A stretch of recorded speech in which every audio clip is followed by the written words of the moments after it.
Good morning, Deepa madam.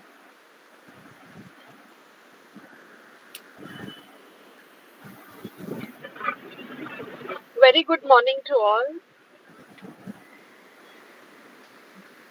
Good morning, ma'am.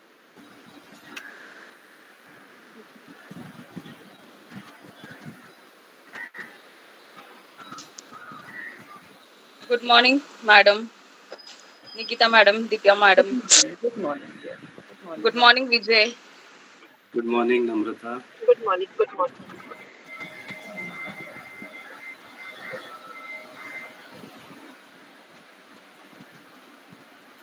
Good morning, ma'am. Good morning. I'm just waiting for a few seconds if sir could join in because he is out for some meeting. He said he will try to join in, but at 11 we are going live on YouTube. So I think we'll just start.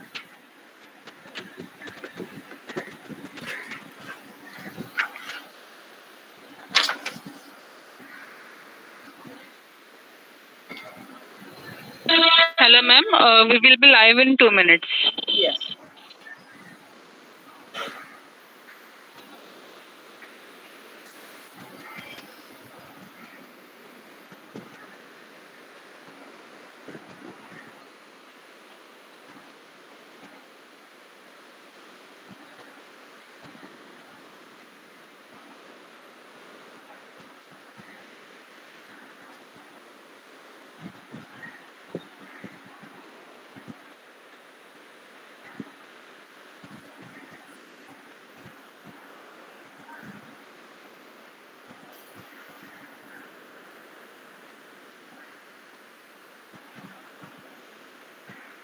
Good morning, everybody.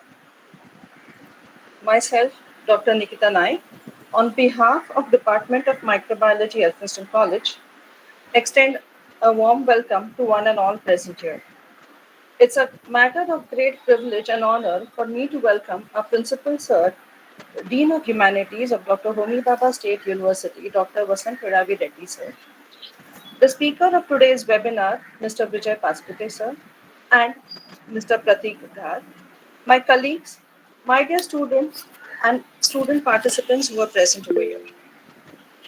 We are all here with a common agenda of exploring the food industry from a microbiological perspective. From the last 2 years, Department of Microbiology has been taking up different topics and different aspects related to food microbiology. Where in 2020 we had organized a food festival which exhibited different types of foods where microorganisms play a crucial role, followed by a competition with innovative fermented foods in 2021. And both these events saw a great response. And I'm happy to say that today, where we are starting with another aspect of food microbiology, also we are getting a great response from the students. This year, we thought about exploring the world outside the laboratory and making our students more equipped with the necessary skill set that they would have to face outside the world, that is, after graduation, that is, completing their 3 years of education. We thought of giving them a glimpse or a prior exposure to the competitive world that is in store for them after the 3 years of college. With this as the main focus, we thought of inviting two guest speakers to throw light on this topic. And luckily, Mr. Vijay Vajpayee sir, in spite of his busy schedule, agreed to spare time for us. Who is a microbiologist and now a food inspector with FDA. is here to guide our students on food safety laws and career in the food industry. It also makes me feel elated to have Pratik, an ex-student of our department from 2013 to 2016, the year, to discuss his journey from a microbiologist to a food marketing analyst. And who else but your past student can connect better with your current batch? Without taking much of your time, I now request Principal Vasant Harari Reddy sir, who's always supportive and the guiding force for the college. Sir's enthusiasm and with his focus on development of and learning of education will surely help us college to achieve great success. I just check if sir is here. I would request sir to join and share his thoughts because as said, sir is in the meeting. He said he would join wherever and possible he can. So, is sir there? Ankita, can you see sir in the meeting? Deepa madam, can you see sir in the meeting?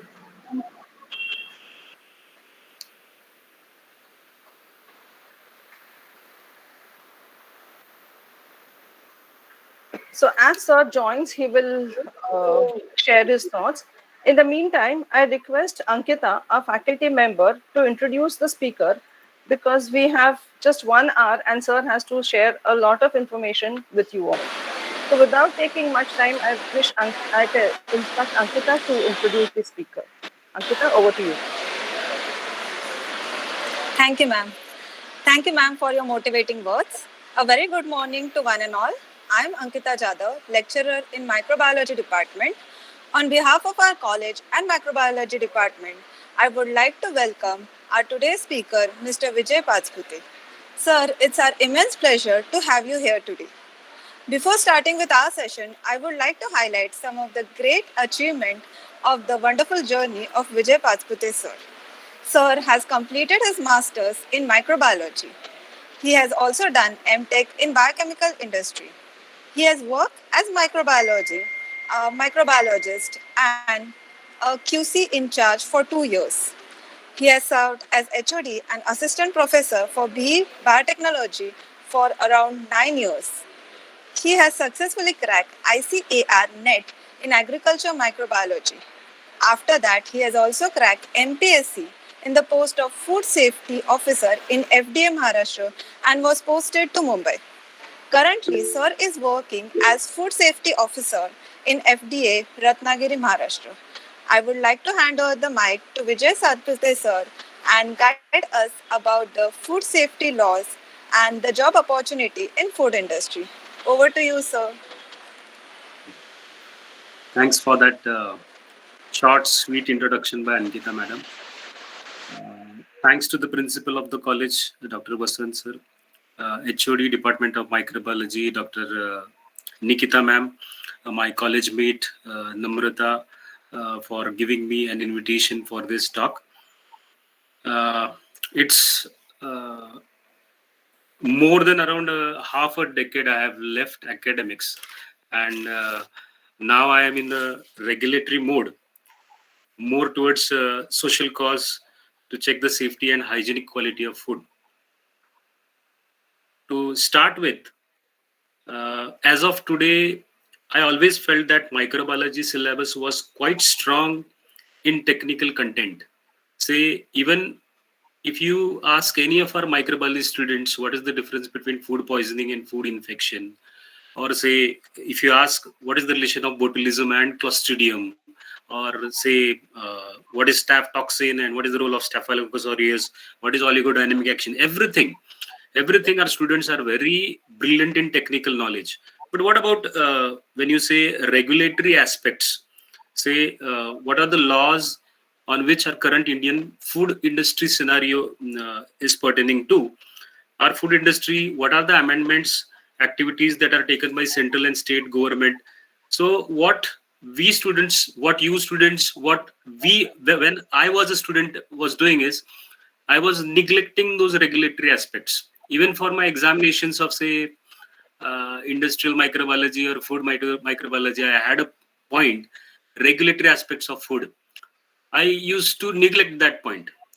And now, when I cracked the MPSC exams, I came to know that the paper itself contained more than 40% questions, MCQs on regulatory aspects. Our students are strong in technical, but what about law and regulatory aspects of food? So I think this lecture or this talk would serve a boon to you for preparing MPSC exams. I want all the students to listen carefully to this session. What is all about our food industry? Technically, we are quite sound, but what about state and central authorities doing with food?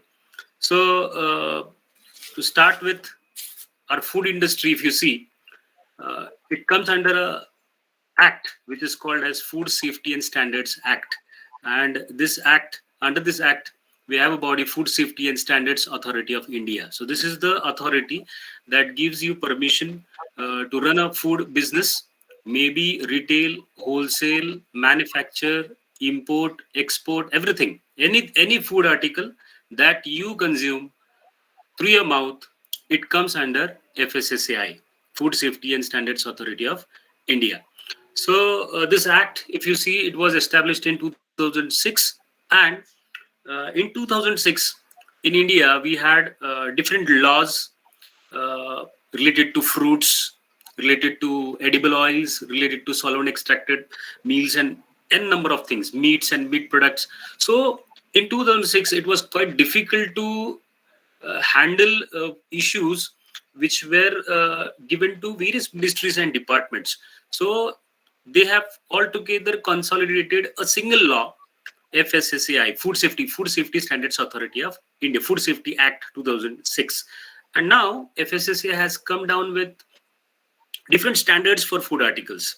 And now what FSSAI regulates is the manufacturing of food, the storage of food, distribution, how distribution should take place, the sale and import. What are the exact acts and amendments to this different commodities, right? So the act, what act is doing is we have moved from multi-level, multi-departmental control to a single line of command.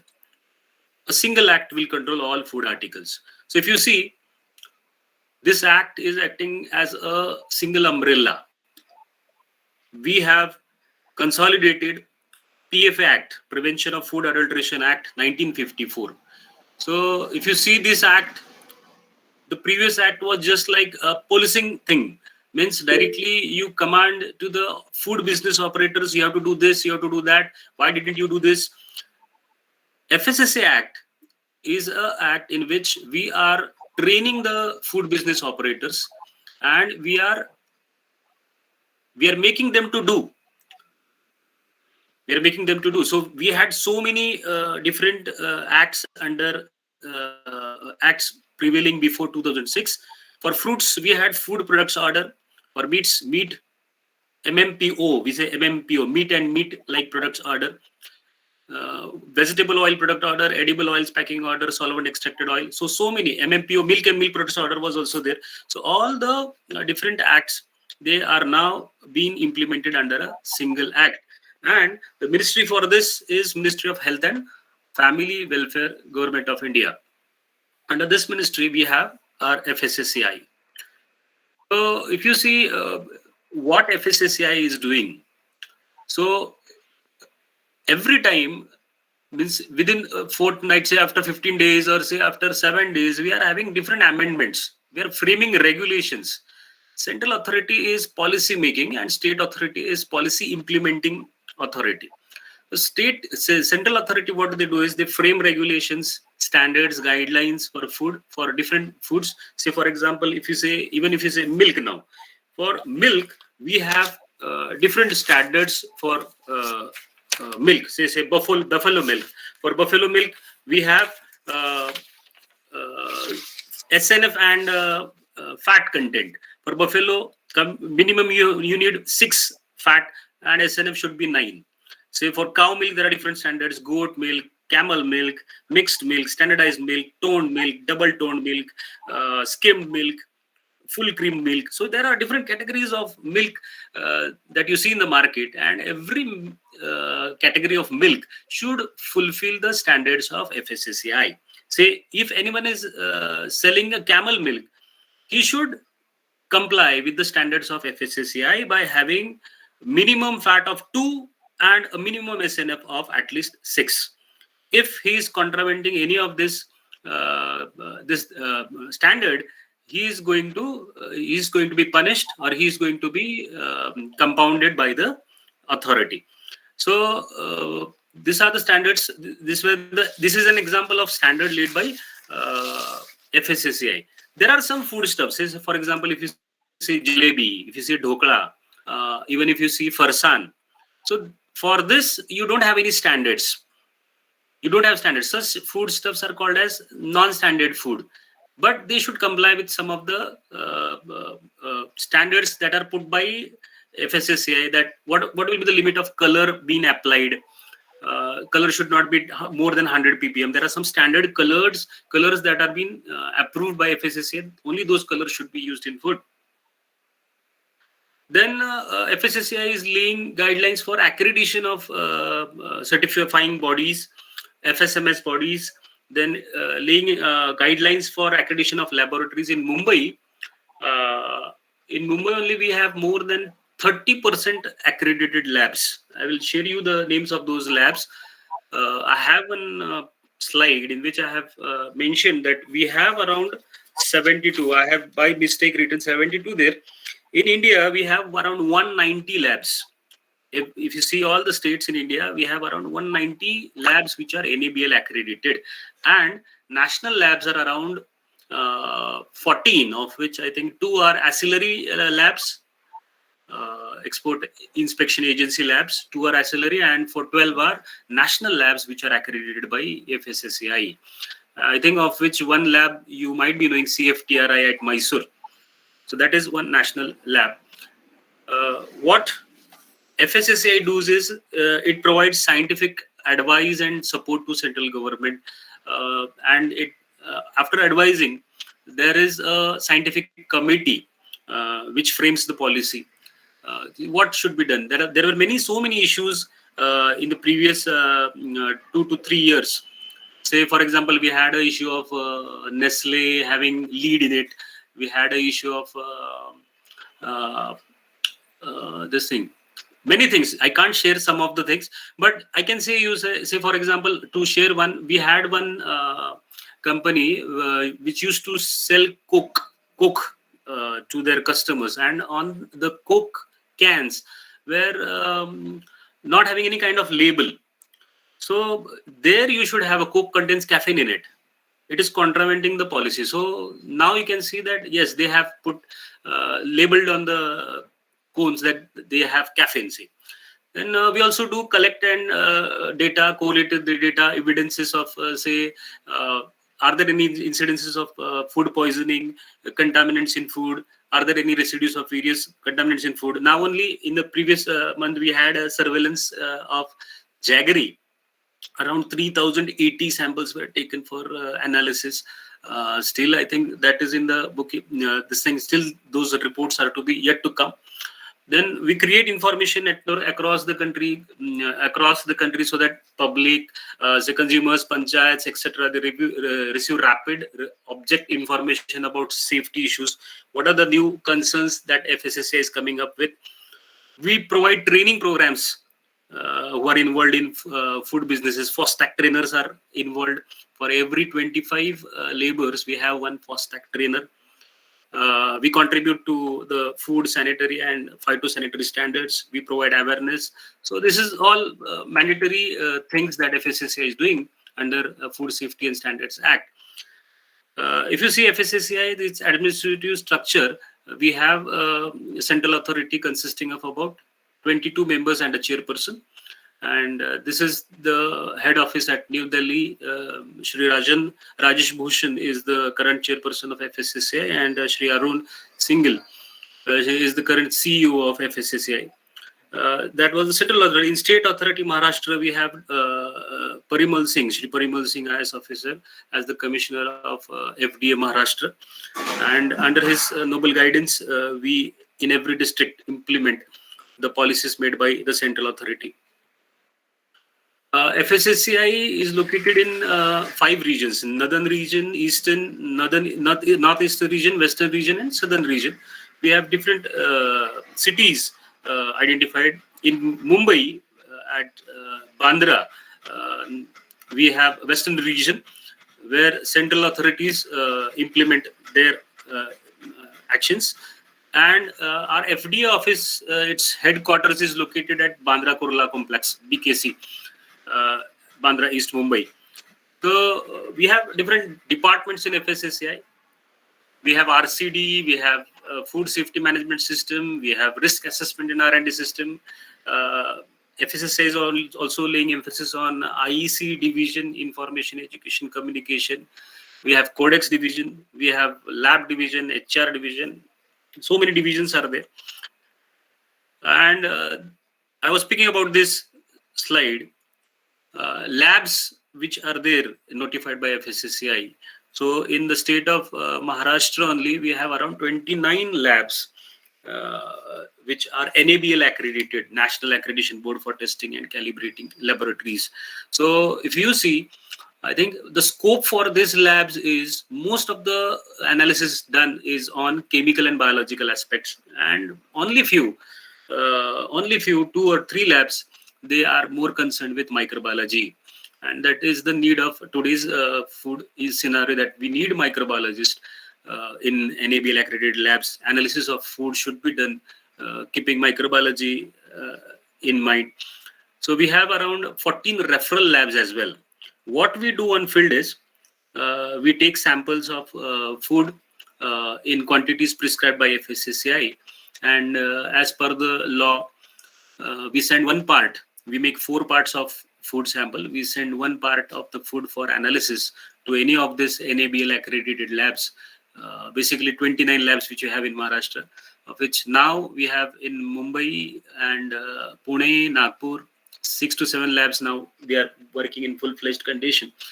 So after reports, after we get the reports, and if we find that food article is unsafe or say substandard or misleading, for unsafe thing, what we do is we file a case against that vendor or a manufacturer or a wholesaler in court, and under civil court. And for substandard and misleading things, we file cases for compounding and adjudication under joint commissioners and assistant commissioners. So this is the scenario because of which food industry, they take utmost care that our food products fulfill the standards of FSSAI.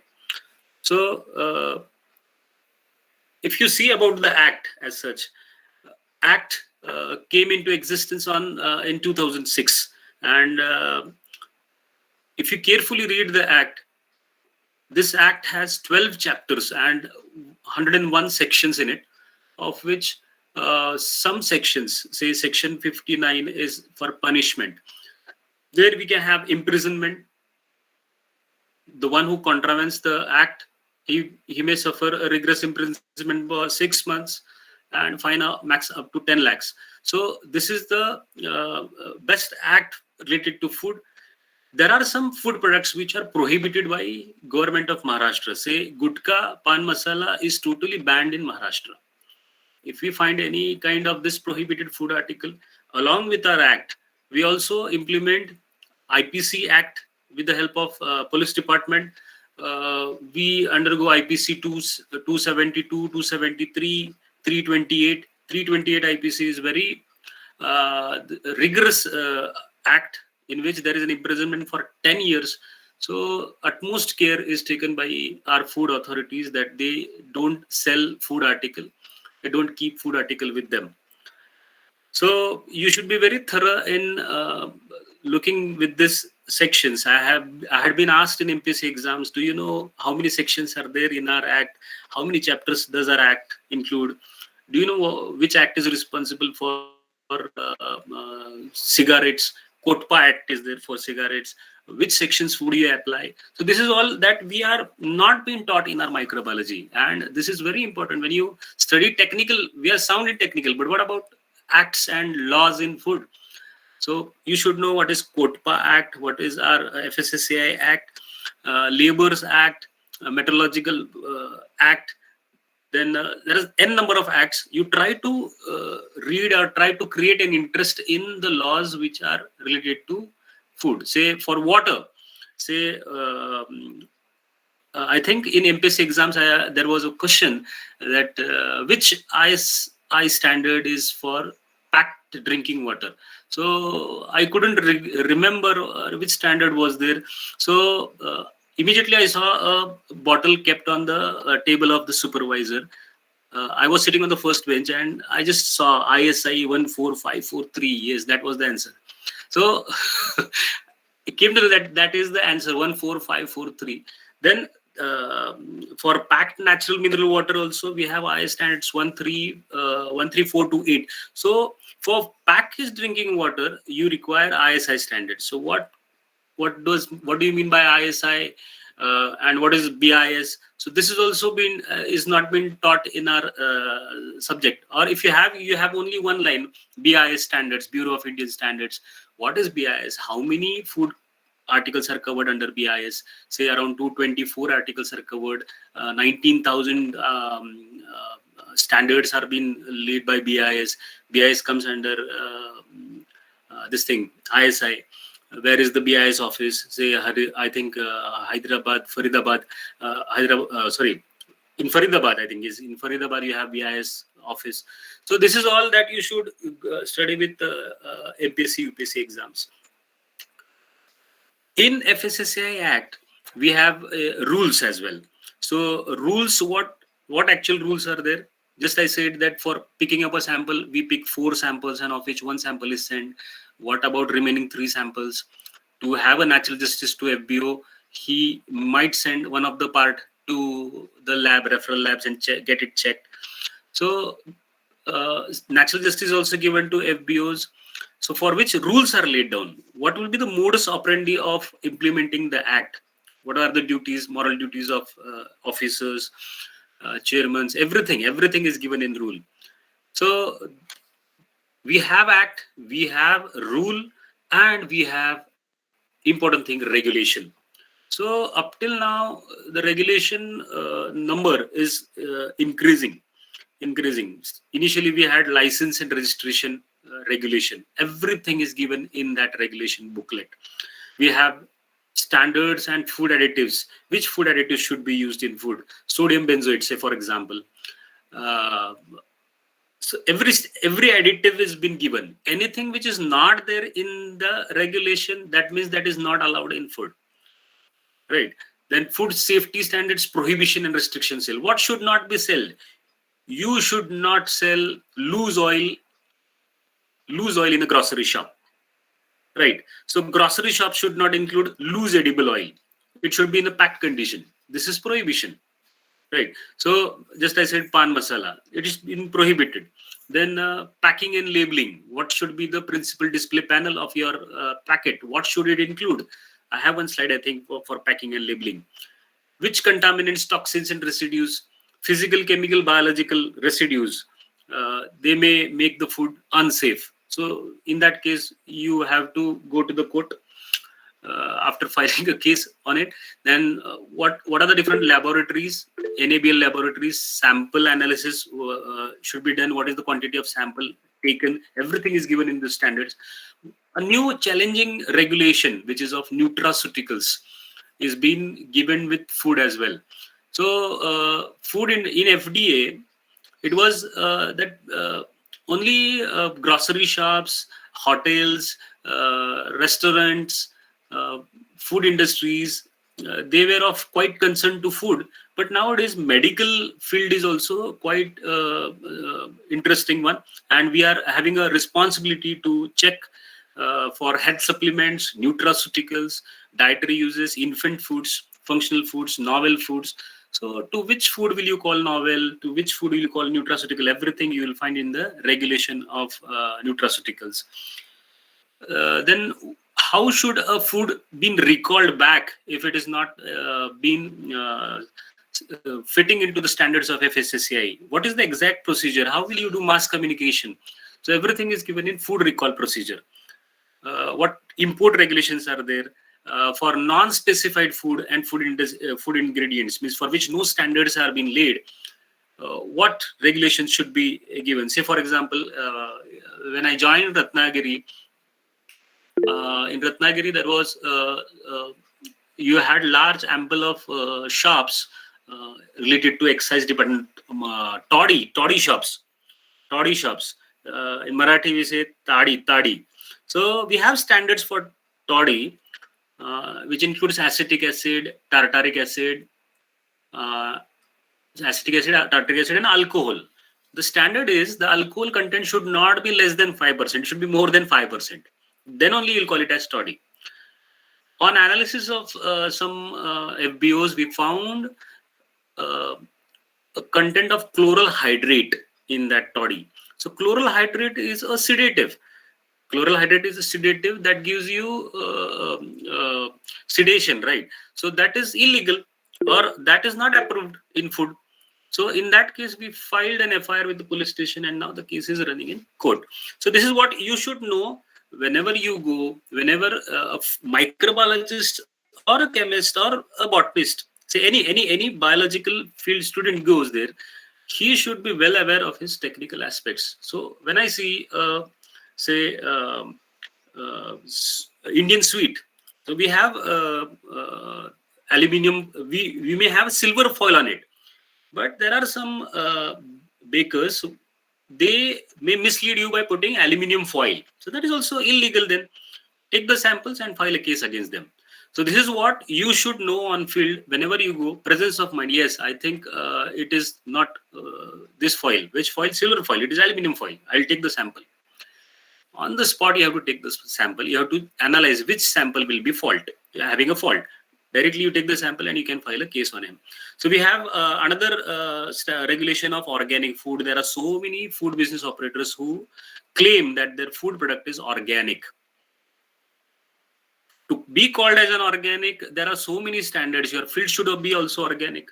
Everything should be organic. How can you say that your food is organic? That means you are bluffing the consumers that by saying that it is organic. No. You have to have different certificates for saying that your food is organic. You have standards for alcoholic beverages as well. We had a chapter of alcohols, beers, wines, rum. What are the standards? 42%, say 7%, everything. But you have to see in which conditions are those alcoholic beverages being prepared, manufactured. We have fortification of foods regulation. In syllabus only we studied that yes, golden rice should be fortified with vitamin E to cure night blindness, and so many things. So now FSSAI, our food regulation, has made it mandatory for 4 food products. Fortification is necessary. I'll be speaking on fortification as well. Then we have food safety auditing. We have labs. Advertisements and claims should be there. Anyone who advertises without a logo, say green logo is there for veg and brown logo is there for non-vegetarian food, right? So if you see license, you students, whenever you visit a mall, a mart, or any food-based industry or anywhere, you will find, 100% you should find any of the 3 licenses mentioned on the label of the food. The first license, which is if the food business operator, his turnover is less than 12 lakhs, he may gain a registration certificate from FSSAI. If his turnover is between 12 lakhs to 20 crores, he should get a state license. And if the turnover is more than 20 crores, say, now you can see in the market, so many products are there. Say Patanjali is there, Cadbury is there, Mari is there. So these are very big industries. Their turnover is more than 20 crores. You will find central license on their packets. So we have 3-tier system: registration, state license, and central license. So compulsory, if you visit a street itinerant vendor, hawker, he should compulsory have a registration certificate, because his he might be selling vada paos there, but compulsory he should have a registration certificate because his turnover is less than 12 lakhs. 12 lakhs to 20 crores state license and central license about 20 crores. Now, let us speak. How do you understand which license is state and which license is of this thing? Now, you can see here on Patanjali, you can see the license number. We have a 14-digit license number for state, for registration, as well as for central. We have 14 digits. Of 14 digits, if the number starts with 1, you can see here in Patanjali it starts with 1, that means it is a license. And if it starts with 2, then it is registration. If you have any any food article with you, you can find the FSSAI number. If it starts from 2, it is registration. If it starts from 1, then it is license. In license, you have again 2 categories. If it starts with 100, that means it is a central license.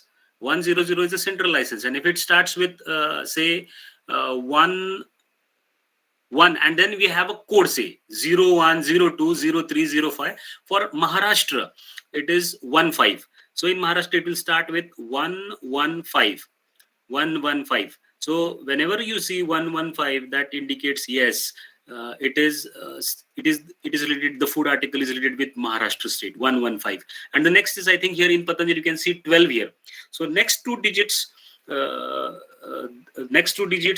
they are for the year in which the food article has registered itself. I think Patanjali has registered, say for example, in 2012.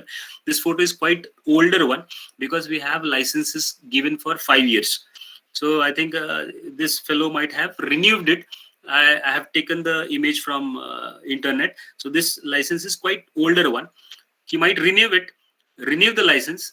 He might get the number changed, or he might keep the number as it is after quite renewal period. So last 6 digits, they are their registration or their license number. The first 5 to 6 digits, they denote you whether it is central, state, or registration license, and in which year has the food authority enrolled himself. Then you can see a green color logo here. That is also compulsory. Nutritional information, compulsorily it should be mentioned in each and every food packet.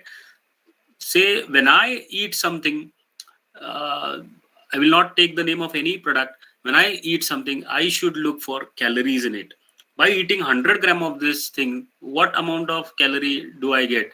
So you define calorie amount of I think heat energy required to raise temperature of water by 1 degree is called 1 calorie. So that thing is okay. You know what is calorie, everything, but what for what purpose is it to be known for you? Why are you studying calories? That is also important. Then what are the initiatives of FSSAI? I will speak on this. FSSAI before this 2021, it was a offline process. FLRS system was there. FLRS system, food license and registration system was there. Now it has been changed into FOSCOS system, food safety compliance system, where what FSSAI is doing is everything should be online. Nothing should be offline now. Everything will go online. Even how many inspections are done, how many samples are being taken. Even a person sitting at Delhi, he should know that in Ratnagiri district, Mr. Patspute has taken around 80 samples. Okay, how many inspections has he done? How many high-risk inspections he has done? Every food inspector will be connected. Assistant commissioner, joint commissioners will be connected to FSSAI through this FOSCOS system. We have different audit management systems. We have adjudications, penalties, training, everything that is coming online. A new concept, FSSAI is connecting you with you brilliant students. You can become a food safety mitra of FSSAI. That means microbiologists, say chemists, they can train food business operators, and that is all. That is how FSSAI is also creating employment for students. you can become a food safety mitra. If you want more details about a food safety mitra, even you can type on the internet, you can get detailed information and you can enroll for it. You can have a certificate which will be valid for 2 years, and you can train hotelers, restaurants by taking a mop of around 25 workers there, and you can become a food safety mitra of FSSAI. A new concept of Eat Right India. Government of India, under the noble guidance of Prime Minister Modi, more concern about health policies. So our nation is more concerned about health policies. So many new programs, health programs like Ayushman Bharat, Poshan Abhiyan, Anemic Mukt Bharat, Swachh Bharat Mission. So many missions are there now running in India. So our FSSA also thought we also should do something. So now we are coming with a new title, Sahi Bhojan Behtar Jeevan, Eat Right India. So our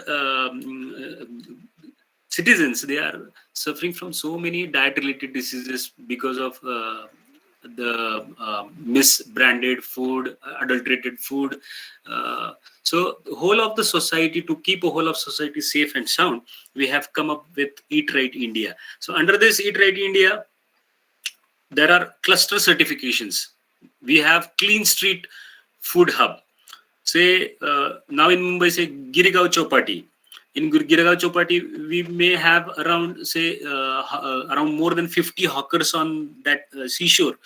So we make a hub there. Means what? Each and every itinerant vendor, mobile, this thing, hawker, he should have a registration compulsorily. He should follow our Schedule 4. Schedule 4 includes all the sanitary conditions, the norms that he should follow. What kind of dustbin should he have? After how many days medical examination should be done? Skin-borne infections are there or not? Communicable diseases are there or not? Then is he testing the food, getting it checked from the external laboratory? Everything should be done by Clean Street Food Hub holders. Is there any FOSTAC trainer for them? So likewise, we have in Ratnagiri as well, Ganpati Pule's Chowpatty to be enrolled under Clean Street Food Hub in Ratnagiri. In Maharashtra, n number of places are there which have been recognized as Clean Street Food Hub. There you can guaranteed, FSSA or FD will guarantee, yes, this is the safe place to have fast food or say street food. Then even markets, Athoda bazaars are there in every districts. So there also we are going to identify clean and fresh fruits and vegetable markets, and we are going to certify them. Yes, they are selling fresh fruits and vegetables. We have Bhog. Bhog stands for blissful hygienic offering to God. That means the prasad that is being offered there, say around afternoon at 12 o'clock or 1 o'clock. There are so many places in Maharashtra as well. Say Siddhivinayak temple is there in Mumbai. Say this thing is there in Ganpati Pule is there. Our Pavas Mandir is there. Shirdi Mandir is there. So there also we are going to certify those places as Bhog. Bhog means the place of worship is hygienic. The place of worship is hygienic. Many of the ISKCON temples, I think, they have been given a certificate of Bhog. Many workplaces, Eat Right stations, they will be also giving certificate that yes, this is the right place to eat. There are many norms for it. You have to comply with those norms, and then you will get the certification related to it. Then hygiene rating. Hygiene rating, this concept is of FSSAI, which will give you smileys, say 4 smileys, 5 smileys. Yes, this restaurant is excellent. You can go. Taj Hotel. Yes, he is hygiene rated hotel. The Sweet Mart's hygiene rating will be given to them. There are also norms for it. Eat Right campuses, maybe workplaces where you work, offices, that also will be recognized. Every school will be recognized that Eat Right school, the canteens will serve. Yes, in Eat Right school, fast food will not be allowed. Vegetables, more calories but less in fat. So many rules and norms we have put forth in Eat Right school. Food fortification. So around 5 food articles have been identified for food fortification. One is salt initially in old days, we knew that salt being fortified with iodine, but now salt should also be fortified with iron and salt. So both the things should be in salt. So it is double fortified salt. So I think we have studied that technical term fortification in microbiology, enrichment of food by adding nutrients to it, minerals in it. So without altering its nutritional value. So salt is double fortified by iron and this thing iodine. Then milk and edible oil, it should be fortified with vitamin A and vitamin D. Rice and flour, it should include iron, folic acid, and vitamin B12 in it. So this is what, if you search the website FSSAI portal for food fortification, you will get detailed contents in it. Even this is a blooming kind of industry, because FSSAI will come up with this fortification foodstuffs. So in markets, we need training to be given to food business operators. What is the correct methodology for fortification of oil, for rice? How should be fortified rice in the market? Coming days, you will find rice fortified with iron, folic acid, and vitamin B12. I think nowadays on oil we see fortification with vitamin A and D, but for rice there is nowhere written on labels. But nowadays we'll come to know, yes, it also contains iron, folic acid, and vitamin B12. So this is also a blooming industry now. Just now I spoke about Jaivik Bharat. Green logo is stating that the food is organic. In Ratnagiri, we have many mango exporters who are saying that our food is organic. They have labels on it. Even stickers on fruits are not allowed. Stickers should not be used. There are some stickers, those stickers which have food grade adhesives. Yes, that is allowed in food. You can use, but any FBO stating that my food is organic, and if he is misleading, then he may suffer by the act, by getting a case filed against him, or by doing compounding or this thing. One more concept is RUCO. Nowadays, you know that vada pav walas or hawkers, they are using black colored oil. If you see our oil, we classify oil as saturated, unsaturated, and if you see unsaturated oil is good for health. If you see, when the oil is burned, say after frying for n number of times, unsaturated fat gets converted into saturated fat. So that content, we have TPC machine now, total polar compound. If by repeated frying, if the oil becomes more blackish in color, and if the TPC goes beyond 25%, that is not to be used. That oil should not be used again for frying. So we have polar machines that detect TPC. So from 1st July 2018 onwards, all FBOs are compulsorily required to monitor the quality of oil which they are frying. And we have identified some industries whose daily frying leftover oil is more than 50 liters. What we are doing is we are educating them. Don't use that oil again for frying. We have identified third-party agencies where the oil is being submitted, and that oil is being changed into biodiesel. Means that is also ecosystem friendly, everything. So this is how FSSAI is taking care of 130 crore citizens of India by implementing these 3 E's, by educating them, by enforcing them, and maintaining the ecosystem. Right. So RUCO, this concept is very robust thing, and this is very much serving a boon for the society. Now, coming on to the last part, I have only 10 to 15 minutes. Job opportunities in food industry. Food industry, what you should do is, first thing is your technical should be very sound. You should know the microbes that grow and multiply, that contaminate food when we consume. Say, for example, in the summer season, if you see cream rolls, we have been taught that cream roll staff is a very good friend of sugar.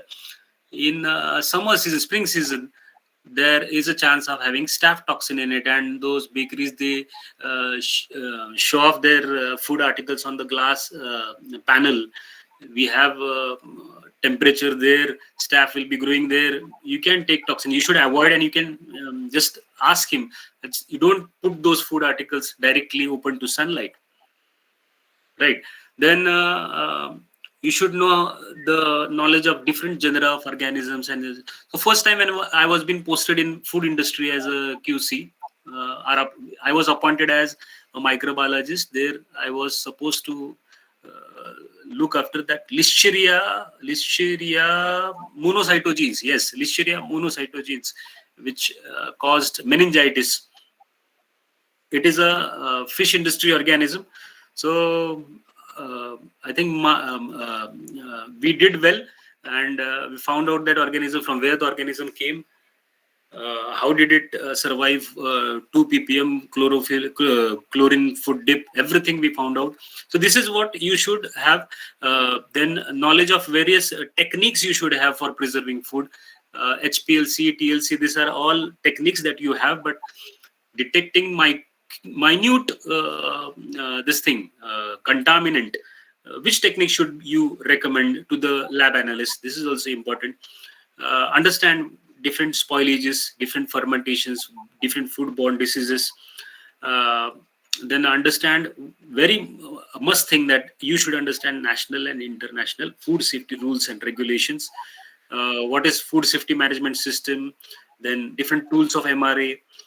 Likewise. So coming back, for our food industry, for our students, what are the job opportunities? By the age of 24, I think you will be 21, 24. So nowadays for MPSC exams, it is 38. 38 for open categories plus 5 for OBC and other categories. Still you have age limit. I think this age limit is, this is old one. You have amendments in it. So you might not be knowing about these exams. We have, just as NET exams and SET exams run by UGC and our national agency, we have food analyst exam and junior food analyst examination as well. So this examination doesn't give you a job opportunity immediately, but you are eligible for working in a lab. In Maharashtra itself, we have 29 labs, and in India, we have around 190 labs. And I told you that the scope of those labs is just chemical and biological. What about microbiological? So you have a very good chance. I think twice in a year, you have this food analyst examination and junior analyst examination. And most of the students don't know about this examination. You need just a master's degree in microbiology, right? So those who are masters, you can go for it. Just like NET and SET exams, you can apply for it. You can download the syllabus and start studying about this examination, food analyst examination. It is just equivalent to food inspector. Food analyst is just equivalent to food inspector. You may have a very 60,000 plus salary in your hand if you are being appointed as a food analyst, right? So there are so many labs in Maharashtra. To take names of few, EnviroCare Labs is there. Then I think Equinox Lab in Maharashtra. So many labs are there. Jubilant Pharma is there. Mark Lab in Pune is there.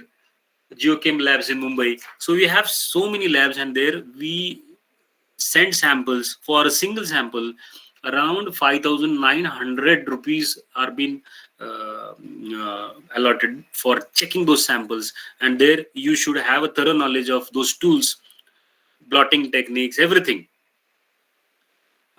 We were suffering from a truck which was being raided, contained meat in it.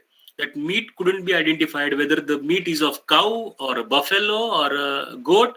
So it was quite difficult to identify. Such meat can be identified only through genetics. 16S rRNA technique is there.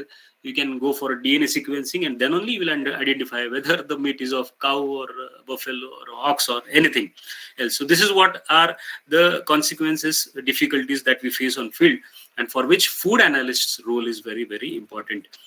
We have one more agency, Food Corporation of India, which appoints assistant grade 3 as assistant grade 3 technical thing. I think you go through its website. You be in touch with Food Corporation of India. Go on its website and search for recruitment.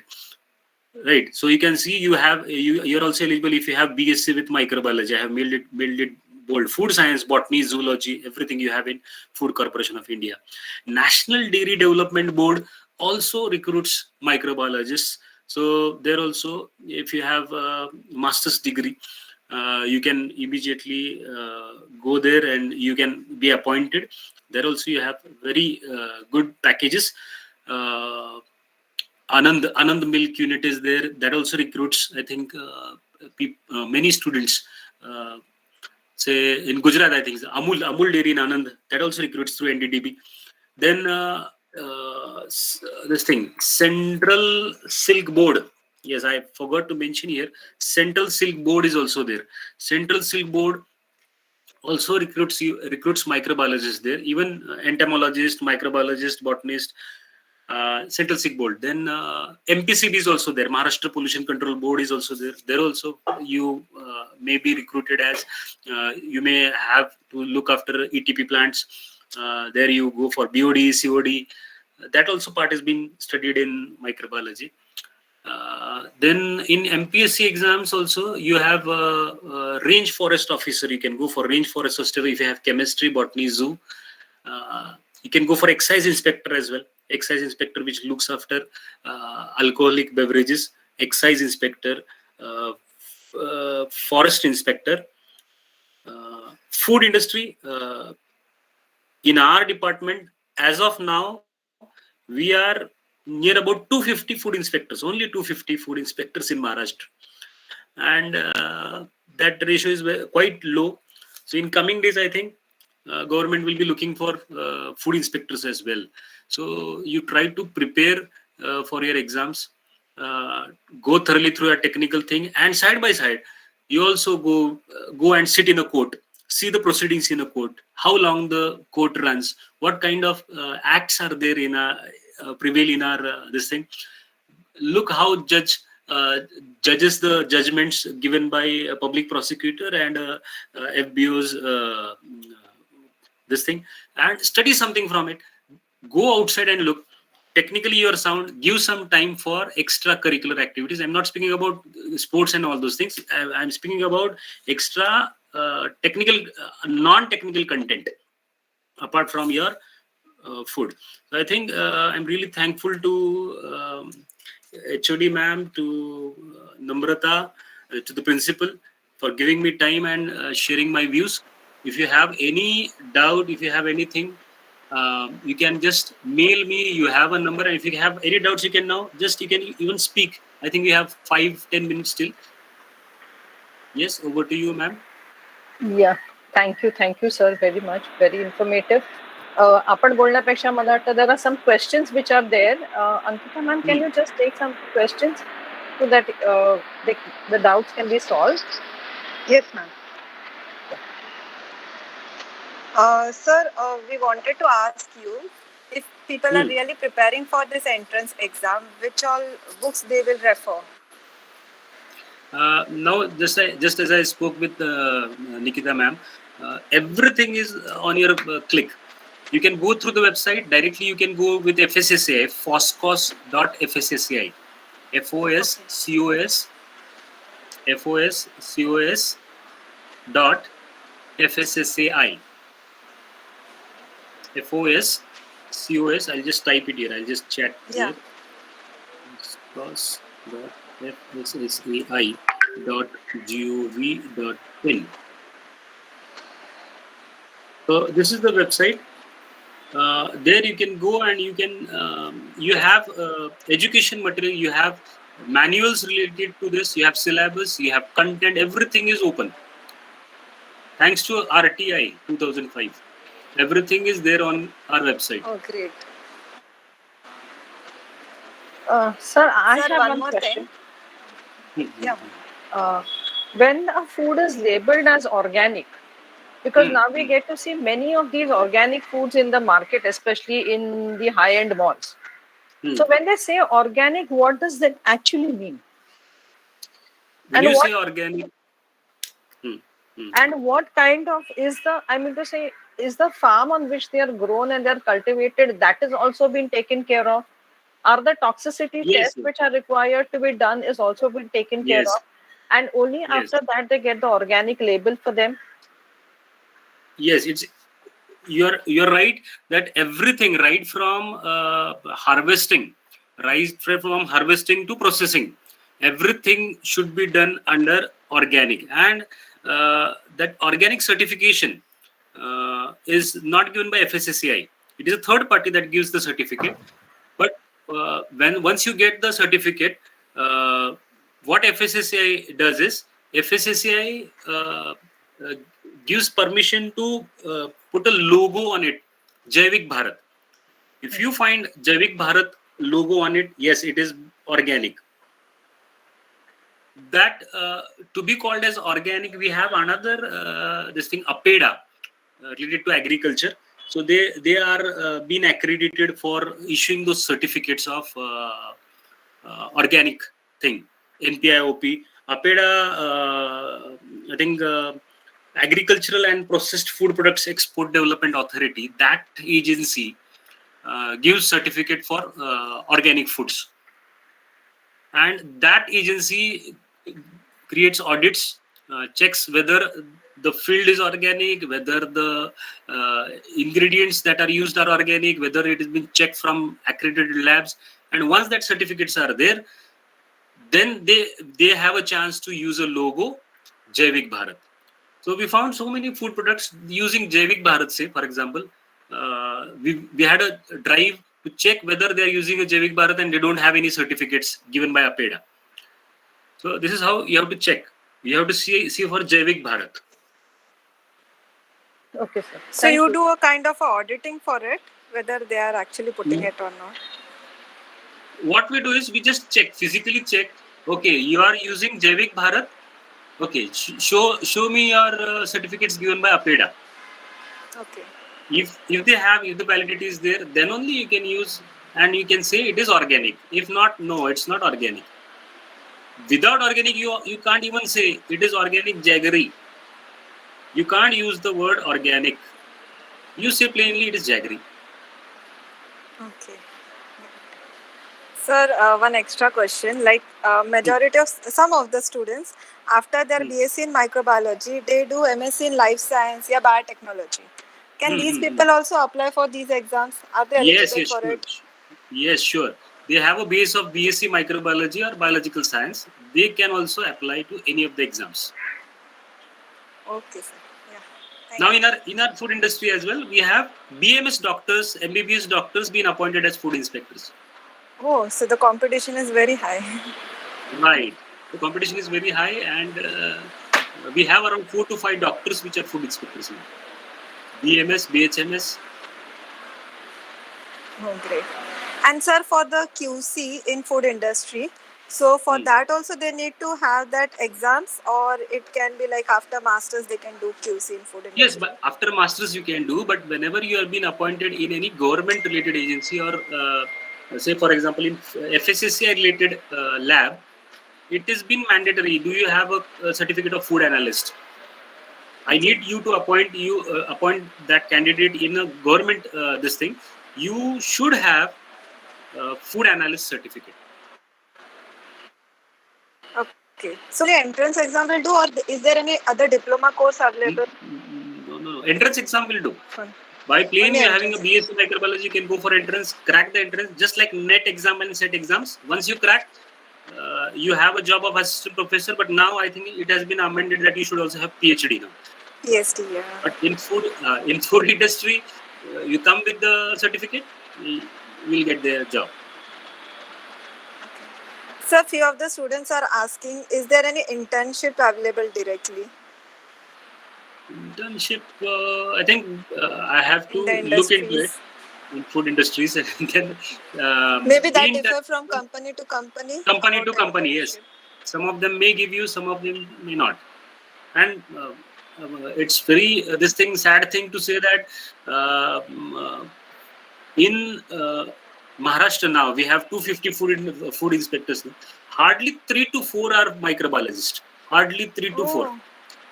only 3 to 4 are microbiologists, and most of the students are from agricultural field, or say food, this thing, B.Tech food, M.Tech food. And we microbiologists, botany, zoologists, we are not preparing for it. Good morning sir. Because good students afternoon don't sir. know. Good afternoon, नमस्कार sir. आपले principal doctor वसंत Helvi sir join झाले. Namaskar. Sorry, I was late because due to some other assignments. Today, Chandra Chavan Jayanti is there, and one another assignment was. So continue, please continue. Yes, sir. Yes. So we have done with the first session. We are just having the question answer session. Okay. And in fact, we missed you because sir was talking about RUCO, where the oil which has been used, as you were discussing the other day. Okay, त्याच्यावरून पण आता बोलणं झालं होतं sir. त्यामुळे नाही, one thing is there. Yesterday I had gone to Siddharth College, and outside Siddharth College there was one vada pav gada was also there. Okay. I talked with that person, and he was carrying some oil pouches.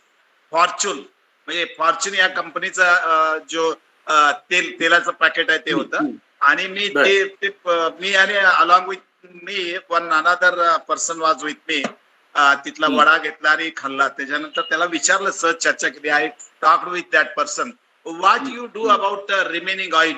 In Marathi, there is one say. One say is there, वड्याचं तेल वांग्यावर.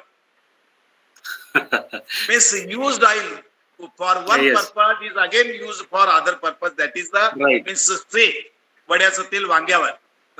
In various meaning it is used.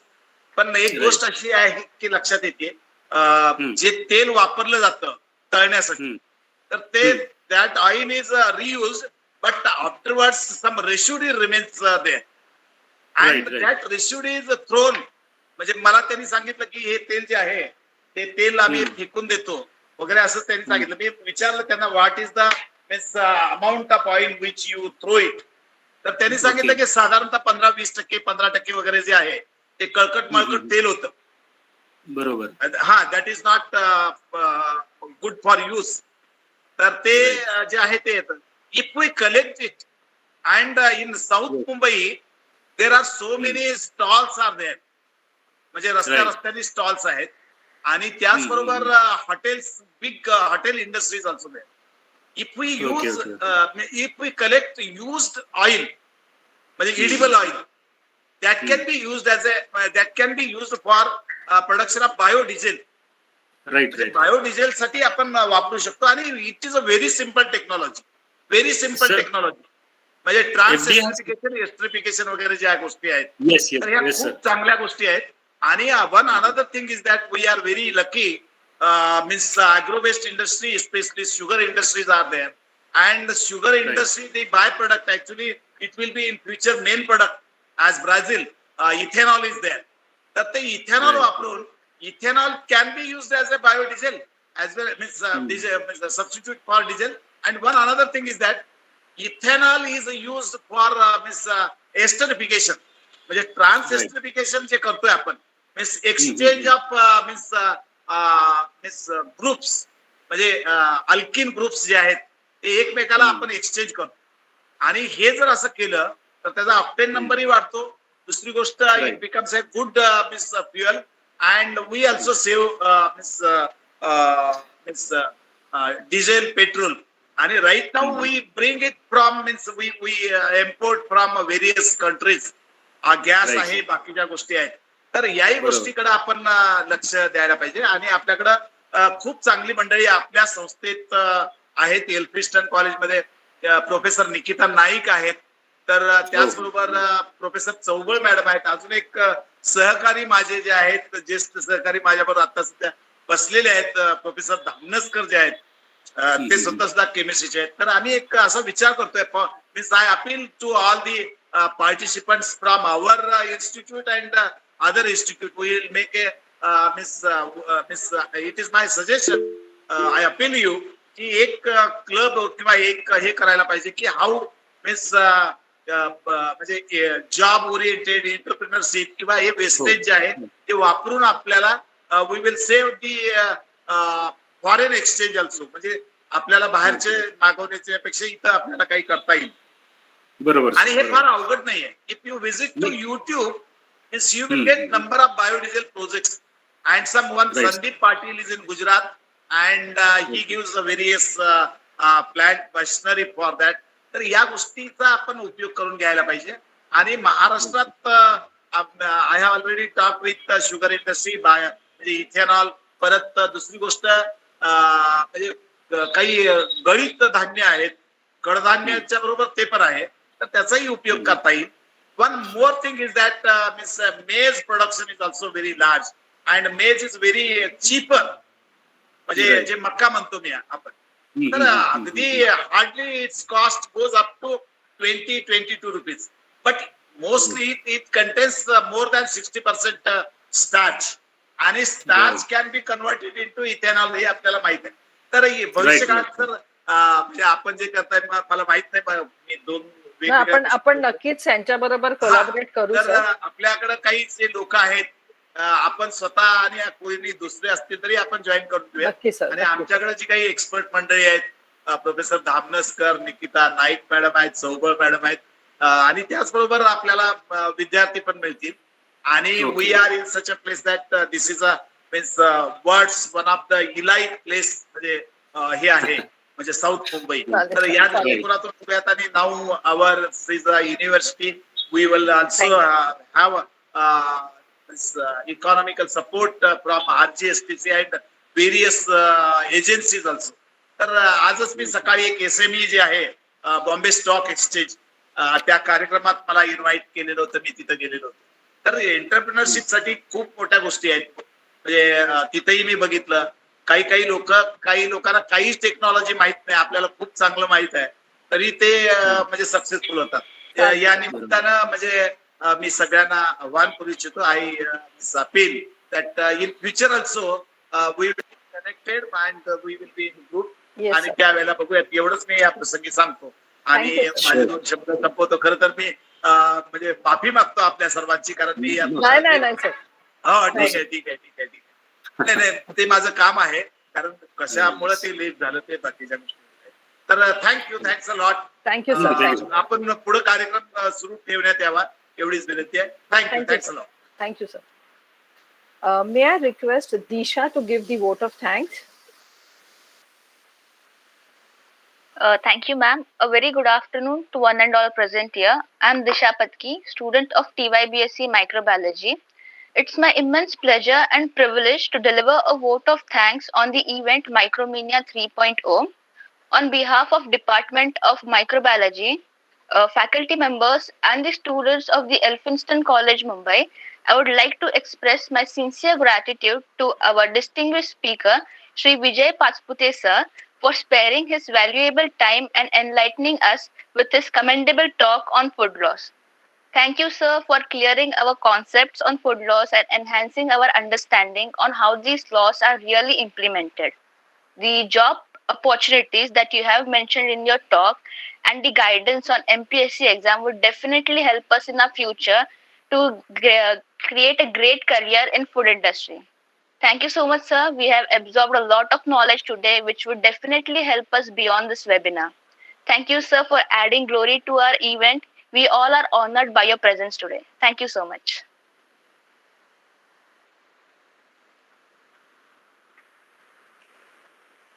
Thank you, sir. May I now request Ankita Jadhav to introduce the next speaker? Yes. Thank you, Disha. A very good afternoon to one and all. On behalf of our college and microbiology department, I would like to welcome the next speaker for today is Pratik Khak. Sir, it's our immense pleasure to have you here today. Before starting with our session, I would like to highlight some of the great achievement and the wonderful journey of Mr. Pratik Khak. Sir has done his bachelor's in microbiology from Elphinstone College, where he was the event head for state level event on human health and hygiene. He has completed his master's from KJ Sona College of Science and Commerce, where he has represented the college to Mumbai University Youth Fest in group singing event, and he bagged the prize. He has done another master's in food business strategy from UCD Michael Snurfit Graduation Business School. He has two publications. The first one is production of bioflavor using immobilized lipase from Bacillus megaterium, that is published in International Journal of Pharmacy and Biological Science. The second one is synthesis of bioflavor using bacterial lipases, that is published in International Journal for Science and Advanced Research in Technology. Talking about his experience, he is experienced food business strategist with a history of working in retail and fresh produce industry in UK and Irish markets. He has keen interest in building strategies using extensive consumer insights and market research. Currently, Sir is working as a business analyst in channel sites and e-commerce intelligence, Dublin City, Ireland. I would like to hand over the mic to Mr. Pratik Gag to discuss his journey from microbiology to food business that will surely make us think out of the box. Over to you, sir. One, just let me interrupt here 1 minute. Uh, Welcome, Pratik. Nice to Hi, see ma'am. you here. It feels elated and proud to see one of your student being as the speaker for your event. And I can see some of my old students also here, and I'm sure that they also will contribute to the department in your future. So I'm looking Oh, forward that's for their cooperation also. One more thing I would like to mention over here, that the feedback link will be shared towards the end of the second session. All of you will have to fill up the feedback forms, and thereafter the certificates will be generated. So please make it a point to fill the feedback after towards the end of the second session. Without taking much time, I hand over to Pratik. Pratik, the stage is all yours. Thank you, ma'am. And before starting with the presentation, I would definitely like to, thank Nikita, ma'am, because it's my first presentation, and I'm so glad that you gave me this opportunity to start it from Elphinstone College, because this is the place where it all started. So, thank you so much. I'll just share my screen now. Just let me know when it's visible. Is it visible? Not yet. Oh, sorry. Okay. hmm Now. Yeah, it's coming up. Cool. Um, yeah, so I hope it's visible now. Yes, Pratik, it's very much visible. Yeah. You can carry on. So hi everyone. Good morning. I'd say good morning because it's 6 a.m. here in the morning, and I'm again sorry, Nikita ma'am, that I just missed the time and I could not join earlier. So to start, so the topic for my today's presentation would be, thinking outside the box. My journey from microbiology to food business. So let's just start. So who am I? As one of your colleague rightly introduced me. So let me do it again. So I'm currently working as a business analyst with a company named as Channel Site E-commerce Intelligence in Dublin in Ireland. Originally, I hail from Mumbai, but from past 3 years, I'm residing in Dublin, Ireland. hmm So here, this slide is all about the dilemma that I had. I've done my masters and bachelor's and masters in microbiology. What should I do after I, complete my masters? Either should I be going for QC, or I was just listening to that session where that sir was talking about food analyst. So I did clear that exam, but I was not rightfully willing to go for QC or production management and all those fields, or for that matter even PhD, because in masters I just realized that yeah, research is good. I love microbiology a lot, but PhD is not my cup of tea. Sorry to say that, but yeah, that is what it is. So I started, because of my love for food, which started all from Elphinstone College itself, when I was introduced to papers like bioprocess technology, which is being taken by Deba ma'am, And yeah, Nikita ma'am used to take food process and preservation. We used to make jam, jellies, even cakes. And I still remember Nikita ma'am and Deepa ma'am used to get samosas and kachoris for us to eat. Um, so yeah, because of my love for food as such, I thought of pursuing something in food sciences. But again, it's just I've already completed my bachelor's and then master's, wherein I had papers on food science, food micro bioprocess technology. So again, investing in in food science as a master's would would have made no sense. So that's the reason when I realized, let's just do something which will keep me intact to life sciences, specifically food, but I would also learn something new and different. That's when I came across this course in my in my second year of masters, which was food business strategy. This was a 1 year masters in Ireland, and that's when I discovered Ireland as a country and an option for going and pursuing your masters. So yeah, I'll just talk about the course and then about my experiences. Also, I'll talk about my two companies which I've worked with previously here. So on an average, this presentation would entirely be of my journey and what my course was all about. So about the course, so I completed my masters in food business strategy from UCD, which is University College Dublin Michael Murphy Graduate Business School. So the course is basically designed to understand different aspects of food industries, the conceptual aspects, how food industries work on a daily basis, what is the business all about, when you say supply chain, when you say marketing, what it is specific to food industries. So so I had modules like food supply chain, food marketing, innovation in food business, food policy. I had strategy, and then as well also I had economics of food business. Finally, I had a group project wherein we were allowed to work with a Irish startup and to help them to grow their business in Ireland. So when I talk about, so I'll be just basically talking about the modules that I had. Let's just start with innovation, which is related to us. Us means we life science students. So do you see this burger? The burger is named as Impossible Burger. This is a company named as Impossible Foods in USA. So innovation was all about, this was really about thinking outside the box. What can be done in future, or what is to be done to analyze the gap and thrive in the market and create your position.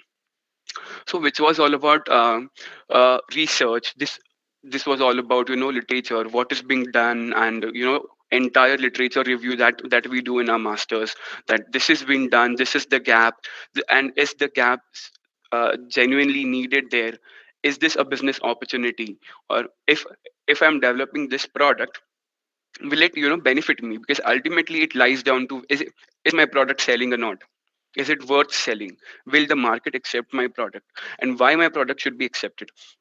So that all thing that comes under innovation. So why Impossible Burger? Because this example is closely related to us, because people call this as meat from plants. Why? Because firstly, when a consumer sees a product or food product, um, what attracts that consumer is the taste and appearance. So on this product, researchers has had worked so much, because being a plant based meat, the taste is just like beef, and the appearance is a bloody appearance. It means blood all around, similar to beef. So much of research and investment was done in this product. And why is the taste as in like beef? Because they use a heme protein, which is extracted from soy plant, and that plant is and that protein gives this burger a beefy taste and also a bloody appearance.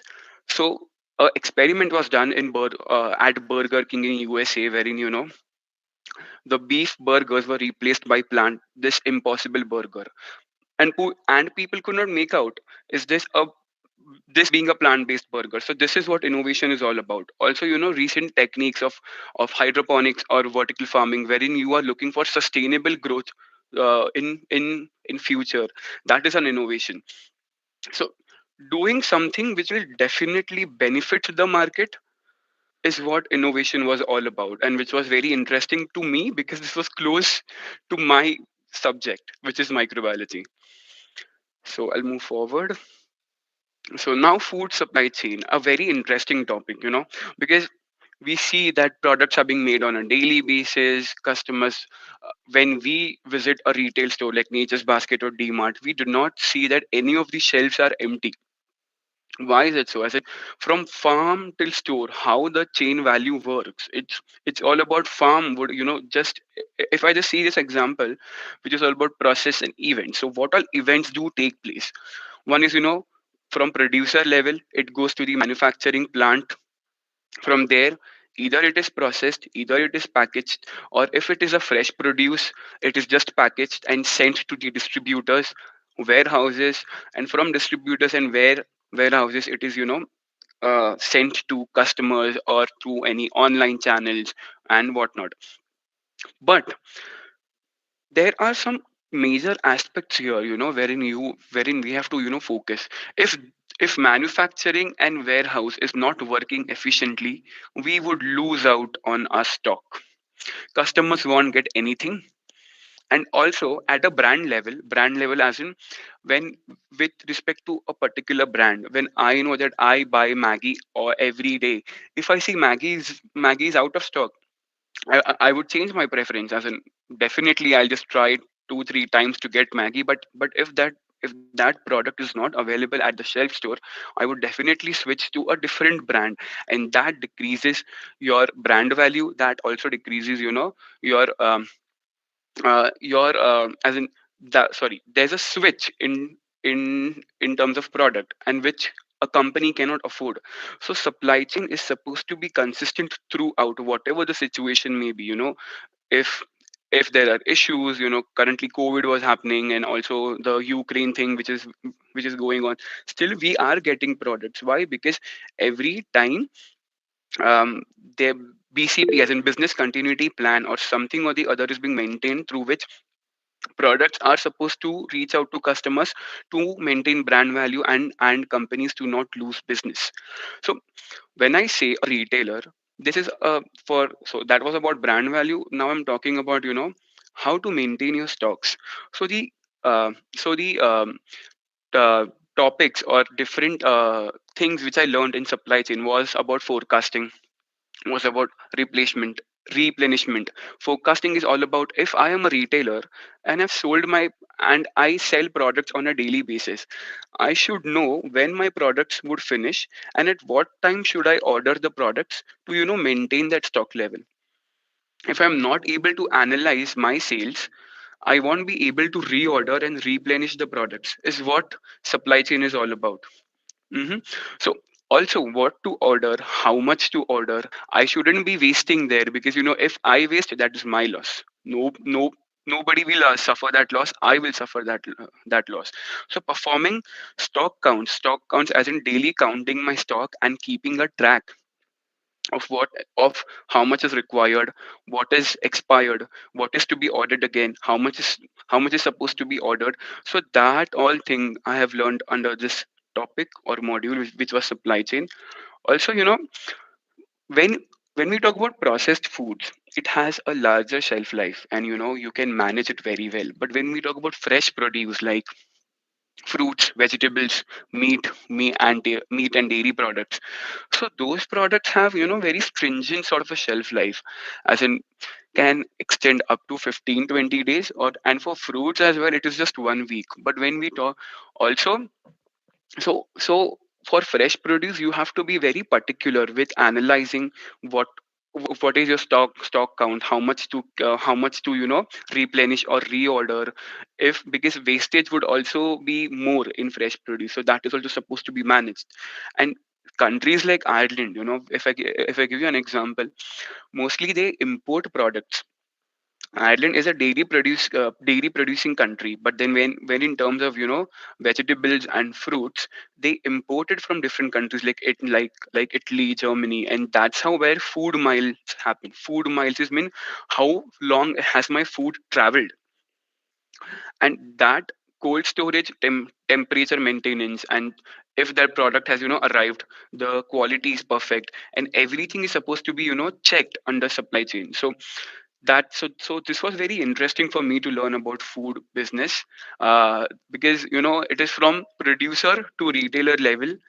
If anything happens there, your entire chain is disrupted and disturbed. Next, I'll move to marketing. So talking about marketing is, as in we all know what marketing is. It is about promoting your product or service and your brand name. Basically, we do it in advertising. Sorry, started from advertising, and it is generally done to create your brand awareness, to sell your product, to establish your brand awareness in a particular country. Now, if I just walk here, so do you see here in, as in, for McDonald's, I've written Burger King, but just from these from the logo I can make out, no, that's McDonald's, because that is what brand establishment is. People are aware about the logo. Even if they do not see the name, they know this is McDonald's, and likewise this is Pizza Hut or Domino's Pizza. So why this brand establishment has happened? Because these guys have invested a lot in marketing.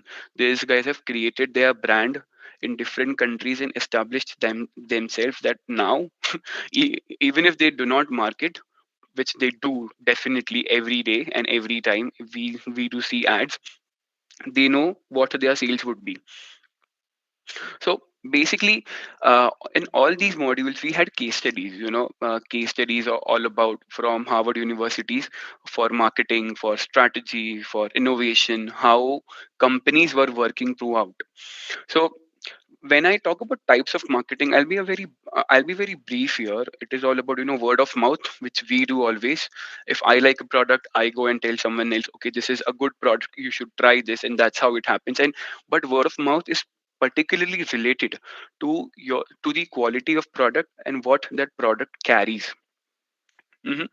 Influencer marketing is all about we see on Instagram, so there are influencers who always market products.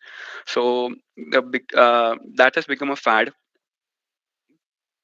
uh, this in this as in the current times, because people are uh, followers, and they follow influencers and they like what they do, and that's the reason influencer marketing has come to an extent, has reached to a level where businesses are investing in it. Digital marketing is all about e-commerce and selling your product online through various channels, uh, through social media channels, to Google and all those things. I'll just talk about this in brief when I go ahead in my further slides. Conventional marketing was a type of marketing which is used now as well, as newspapers, radio ads, or any food fest, or any fest where you go and have your product placed there, create awareness, talk to people about it. So whenever you launch a new product in the market, it always this is what I feel. It should be an amalgamation of in digital as well as conventional marketing, because both methods would give you a higher range of audiences to spread awareness spread awareness about your product. And the last one is SEO and paid ads. So these are paid media marketing, wherein you invest money to uh, to spread your product on the Google platforms or social media platforms. So in case if you have if while scrolling feeds or stories on Instagram, we see small ads. And why those ads are on our Instagram account? Because of paid ads. As an Instagram and Facebook or even Google has such sort of a screening where you can share your content to a specific demographics, to a specific location, within a specific location, sorry, and also to people who are interested in that particular domain. So that's the reason, if something interests you, and depending upon your Instagram profile or your Google search, products flash because of paid ads. So this is all about marketing, and this module was also an interesting module, I'd say, which was strategy and competitive analysis. Again, being a life science student and a microbiologist close to me, because market research, strategy, and analysis is what we have been doing from past since I started studying microbiology. Because research is what I had imbibed in me. Nobody had to teach me, because that is what I learned in detail when I pursued microbiology. And research in an organized fashion is what this module required. So this module was all about, case studies of Nestle, Olam, KNN, Impossible Foods. So how these businesses thrive in market, and create and maintain their position when you have so much of competition. So when I talk about KNN is a Pakistani poultry company, which was very surprising to me as well. So they provide, meat, poultry, processed products, and fresh products to all over Pakistan, and also they have started exporting those products to UK, France, Italy, and Middle Eastern countries. So for them to thrive in market, they used, so in this strategy and competitive analysis, there are different modules as in, or different tasks through which a company establishes themselves in the market. So one of the particular uh, uh, uh, task or method which they followed was vertically integrated approach, which means you have to integrate all the various stages of supply chain to run the business. So in supply chain, if I just go back, we had a producer, we had a manufacturer, we had a warehouse, and then a retailer. Here they integrated all that thing in one business, because there everything is handled by a different business. Here, just to sustain in market, they started their own feeds, they had their own meals, they had their own chicken, as in they were the largest broiler growers, and they used to process their own chicken, market them, brand them. So entire thing was done by them, and it was centrally controlled.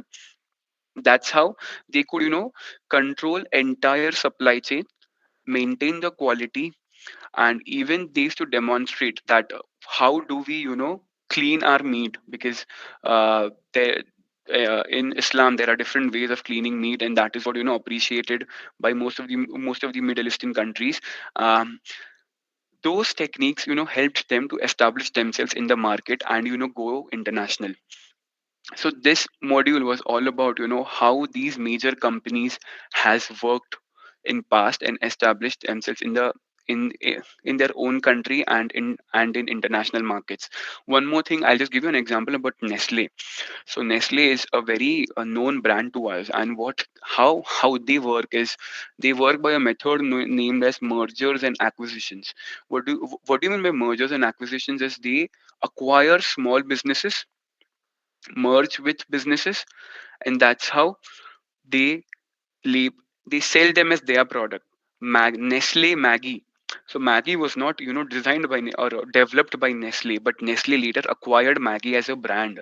And now we on every packet, on every Maggie packet, we see it's Nestle Maggie. And that's how they created their position in the market, and now that's a major company, as we know. So this was a very interesting module wherein I had to do market research, competitive analysis, see what is going on in the market, what are current consumer trends, what is consumer looking for. So, and how to strategize to enter or create awareness or thrive in that market was all about this module. Lastly, the remaining module, which was food policy. Food policy was all about um uh, studying EU laws, because they have different European Union laws with respect to food. They had salt tax, they had sugar tax, and all those things, which was essential to learn. Sorry, this strategy is repeating again, so I've just said that earlier. And finally, I had a group project.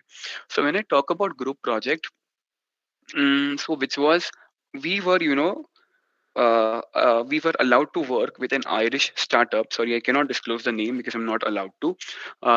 The company was plant-based protein bar producing company. So which was an Irish startup, and we had to help them to establish, to rebrand, to create awareness in the Irish market. So all those modules which I had talked about, sorry, which I spoke about earlier, I had to had a collaborative approach of all those modules. So when I talk about market research, so basically we started with performing, firstly researching what is going on currently in the market with respect to protein bars. What is snacking for Irish people? How do they snack? Because protein bar is a snack. So what are the snacking preference of Irish people? How do they snack? What time they snack? How much of the population snack are dependent on protein bars? Then what all traits or attributes does um, uh, does led them to purchase this protein bar products? Because mostly protein bars are not tasty. That was our conclusion. And but how to make them tasty that people would go and uh, go and buy it? So that's the reason where we suggested them to use jaggery uh, to replace, to give it a sugar taste, sorry, sugary taste. And also that and jaggery is a good sugar source which has no additives or no after effects. um, Also, this was with respect to market research. When we moved to marketing, we just created a how to market your product. Use conventional, use digital. These are the food fests which go in which will be in Ireland throughout. This is how, this is what digital marketing contains. How your posts should be, what posts should be on your platform, what time the post should go on that platform. And in terms of conventional marketing, which radio channel you should publish, sorry, start with, which newspapers you should post your ad, what should be that content. When I talk about influencer marketing, we went here for micro influencers. Micro influencers are type of influencers who has followers from 5,000 to 20,000. Why those? Because they would have a specific number of people who are interested in that particular domain which that influencer's interest is. That's the reason we suggested him to go for micro influencers instead of macro influencers. So this project shaped me a lot, and gave me an end to end approach of how to analyze, perform business. uh, Eventually it was very hard for me to start when I was in my semester 1, because I was not from because I was from life sciences, did not know anything about business. For me, economics was all about inflation and nothing else. But then I got to know economics is more than inflation, which is world trade, which is demand and supply, and which was interesting. But as soon as I went ahead and started with this group projects, because every module we had a group project, so we had an interactive sessions within our so I within ourselves, which helped me to learn different and new things about this module, and I was happy pursuing food business. So this was all about my academics. Now I'll just sorry, now I'll go with what did I do after my after I completed my masters. I got an opportunity to work with a company named The Fruit People as an insights analyst. So this is a company which offers fresh produce, snack boxes to offices across Ireland. Irish people are mostly into health and fitness, and they do value these kind of thing, wherein, and offices especially, wherein fresh fruit boxes or snack boxes of good quality, which would uh,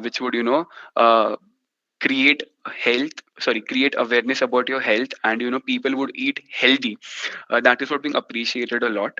So they had a very good business, a very good establishment, all of their company, 1.2 million of turnover in 2018 and 2019. But then COVID came. which impacted their business a lot. Why impacted? Because they were B2B. So now there are two models, B2B model and B2C model. B2B is business to business, and B2C is business to customers, which is us.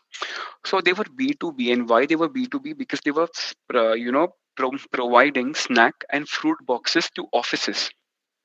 Now, COVID 19 led to lockdown, and which led to shutdown of offices, and the business was shut, totally shut, because there are no offices. I cannot go and provide fruit, milk, and snack boxes to them. What to do now? So, here where the business continuity plan comes, and they had a change in their business model. They started offering B2B as well as B2C. Sorry. So B2B were offered to, emergency businesses which were still operating, and they started with B2C because there was a requirement to start a B2C market. As in no time, the demand for shopping online, it just skyrocketed. Why? Because people were afraid to go out and purchase products by themselves. And also here, when I talk about Tesco's, which is a retail market, or Spa, Super Value, they were running out of delivery slots because everyone was booking deliveries uh, uh, in sorry, everyone was booking deliveries, and there were no slots remaining to book future deliveries. That's when they saw this as an opportunity, and they started, let's just switch B2C until everything comes to normal. B2B is very proper, and it's good because we know the visibility of our products. This businesses would definitely purchase products from me. But when I talk about B2C, which is a consumer oriented approach, we don't know when a consumer will buy. That entirely depends on the mood, on what is the requirement of that particular consumer. So for them to sustain in this market or with this model was a bit difficult. They were not able to understand what is the consumer looking for, what are the current challenges. They are not having returning customers on their website. So what is the reason? That is when I got an opportunity to work with them. uh, because of my market research experience and all those things, I was hired as an insights analyst. So I used to perform customer data analysis, market research, develop strategies. Also, I used to analyze their marketing data. So what did I analyze? So their first challenge was that I don't see a customer returning to my website. What is the reason? So what I did was I, consolidated the entire purchase data and the purchasing patterns of customer on a weekly, bi-weekly, and monthly basis, and I selected some list of consumers which were not or which did shop in first week, but then came in the fourth week, and for 2 weeks there was no sales. So why this? So we followed a very conventional approach of calling a customer, asking them few questions, and this is what being followed here a lot. Consumer view and customer value is being appreciated here, and that's how we got insights.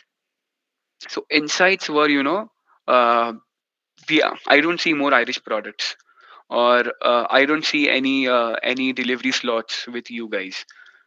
So the challenges that they had, now I'm coming to strategy, was their vegetable boxes were large for smaller Irish families, and they were so large that if I have 3 or 4 members in my family, rest of the products would go waste. And also, wastage is not appreciated here, so people used to not buy. Second thing was, they don't have next day delivery services. They used to have weekly delivery services, which was again a challenge for a consumer to place an order. Third was, they don't have Irish products, more Irish products, and also their delivery charges are a bit higher. After we got those insights, we introduced more Irish products, We had small boxes for smaller Irish families. Next day delivery services were introduced, but delivery charges were, fairly reduced. Not even though we could, sustain on a weekly basis of 60% of business was from B2C, and 40% was from, B2B, and customers were returning. So there was 30% of customer retention on a weekly basis for them. So that's how I helped them, and we shaped their entire business. And they were also looking for different, market opportunities, as in they wanted to have an off license business in Ireland. But then I did a research. I said no, it is not needed, because we have a large amount of competition, and investing so much would make no sense to them, because competing would be very difficult. Also with marketing here, just because they were in B2C and they were newly launched, they had to invest a lot in paid marketing and organic marketing. Paid marketing is all about boosting your posts on social media like Facebook, Instagram, Pinterest, Twitter. So because of that, what happened? People used to, purchase. And what I used to do is I used to analyze. I used to take that data of, if I have invested 10 euros or 20 euros for a particular post, what is my consumer reach, and how much should I invest every time in a particular post that my reach would be minimum 10,000 views, is what all I want. So that's how we came to a conclusion wherein I should invest 10 euros on at this time, this day, and this would give me this amount of reach, and the post should be of an old product, not a new product. So yeah, this opportunity and this job as a definitely gave me a real time experience of how a fresh produce industry works. But then I got an opportunity also to work with a e-commerce intelligence company, which is Channel Site. That's a marketing company, and they are basically, helping business to establish brands, and increasing their capability to do business online. And they closely work with businesses like food, homeware, giftware, and those are retailers.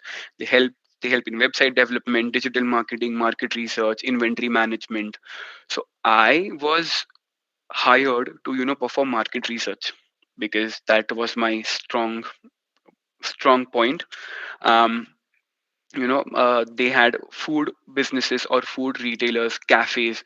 So what products to be introduced, which products to be, introduced online, what are current consumer trends, what is customer looking for, what functionalities should a food cafe website have, like click and collect functionalities, or and also what posts and what dishes, how to categorize my menu, and all those things. So I started with this, but then I got an opportunity to work into project management, account management, and client management, where, I currently I handle clients on a daily basis. And what I do is, I if a new client is onboarded, I am an account manager. I would go and, just talk to them, understand their challenges, create a document which would have all information about their business, about their platforms, what all they use, what are their current challenges, discuss it with my technical team, list out the tasks which we'll be performing for them, and, also establish milestones, how long the project would go, and what would be the different milestones, and try to achieve that milestones. And after this document is created, I'll send it to the client to review and finalize the document, work according to that document with respect to milestones and tasks, basically seeing that project is been taken forward to close to completion. After I complete my project, we create documents, as in this is what project closure document is being created, wherein we, list out, okay, this was your challenge, these tasks were done, what was the impact of the task, statistical data, where and that's how we close the project. But on a daily basis, I have to manage clients, I have to I have to, handle their issues, their queries, everything. So this is so basically, I was in a question that, I've done food business, I've done microbiology, market research is what I love. But Pratik, still what do you want to do? So exploring project management, and understanding that concept, understanding the concept in project management actually interested me a lot. And now I have decided that I'll definitely go with project management, because with project management I am getting an exposure to each and every domain, which is website development, how a website is developed, and which platforms the website is developed. When I talk about digital marketing, what all marketing tools, what all marketing attributes are considered. Market research is what my specialty is. Inventory management, how do I manage an inventory, which is a supply chain of a website? How do I digitally connect that inventory to the website? So all these methods are being introduced to me, or approaches, and this is a repeatable approach.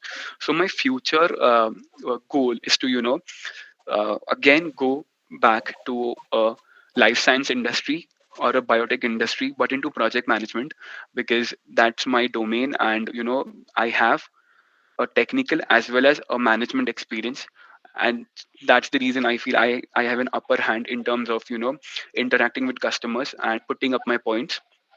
So yeah, channel side has given me a slightly different experience towards working, and I find it interesting on a daily basis.